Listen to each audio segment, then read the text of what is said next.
Il y a donc des freins à l'innovation en médecine vétérinaire et ces freins, c'est tout d'abord le fait que le marché est limité en taille par rapport à la médecine humaine et puis également qu'on manque de visibilité sur les molécules de demain et qu'on ne sait pas si on aura un retour sur investissement par rapport à ces molécules antibiotiques que l'on peut développer.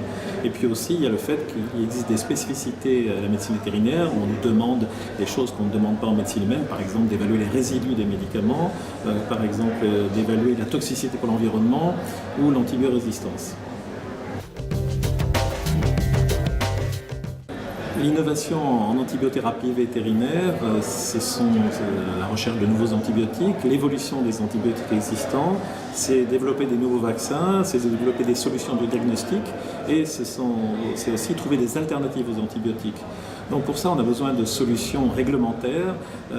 Plusieurs de nos laboratoires en médecine vétérinaire travaillent sur des alternatives aux antibiotiques, par exemple, mais on s'aperçoit assez rapidement qu'on est bloqué par l'aspect réglementaire. Ce qu'il nous faudrait en fait pour les antibiotiques, c'est un statut particulier.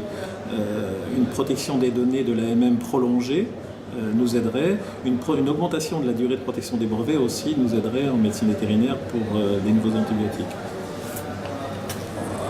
On a besoin aussi d'avoir l'accès à des avis scientifiques engageants de la part des agences réglementaires, qu'elles soient françaises ou européennes. Une révision aussi de la méthode d'évaluation des résidus des antibiotiques dans les denrées animales est nécessaire.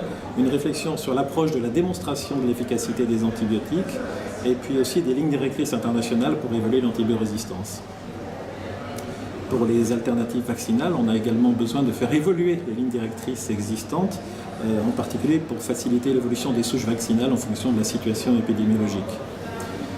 Et puis pour ce qu'on appelle les alternatives aux antibiotiques, on a besoin de discuter avec les autorités pour créer des nouvelles lignes directrices qui n'existent pas encore parce qu'il est évident que ces nouvelles molécules ne peuvent pas être jugées à l'aune de ce qui est fait pour les antibiotiques, bien sûr. Elles sont différentes, leur efficacité est différente, leur structure est différente et donc on a besoin de créer des nouvelles lignes directrices qui nous permettront d'avoir une évaluation de ces alternatives aux antibiotiques.